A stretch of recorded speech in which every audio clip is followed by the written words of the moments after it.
check out our newest feature release. We now offer standalone tasks. Now you can create and assign tasks to your team members without needing a specific contact attached to those tasks within the CRM. Why it matters and how this is going to help you and your business.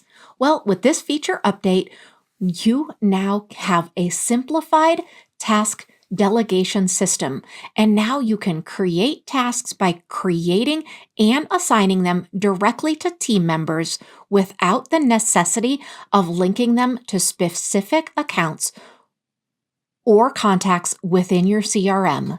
You can now enjoy the freedom to organize tasks without the constraint of contact associations, and you can easily manage tasks with advanced filters. I am super excited about this feature update. So some of the use case scenarios I'd like to share with you is just simple organizing.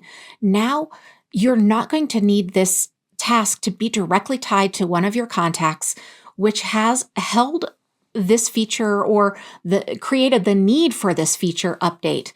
I'm super excited about it, and I think you guys will be too. This is going to allow you to now utilize this system in a way similar to other project management systems, which is absolutely a game changer and a money saver. So let's go ahead and first create a new task. First, I'm going to have you go to contacts. Yeah, kind of strange, but we're still going to go to contacts, even though these aren't linked to contacts. And then under contacts, you're going to go to the upper navigation menu and you're going to select tasks. And then just simply click the plus new task button.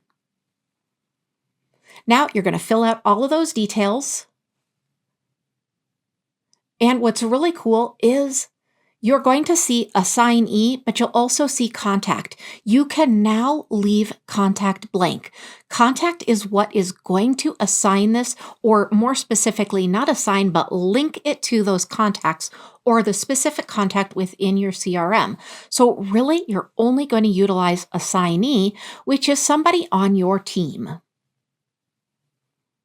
And now, go ahead and click on the due date to update that and select that due date along with the time and save it. Now you can go ahead and if you didn't already do this, you can go ahead and assign that task by clicking on the Assign Task tab. And go ahead and select the assignees and click Apply. This is how easy this is. Now it's going to come up in their dashboard and your team members are going to see that task. Hey, you might even use this for yourself. This is a phenomenal update and I am excited to share it with you. We hope you enjoy this new feature. Let us know if you need any help at all.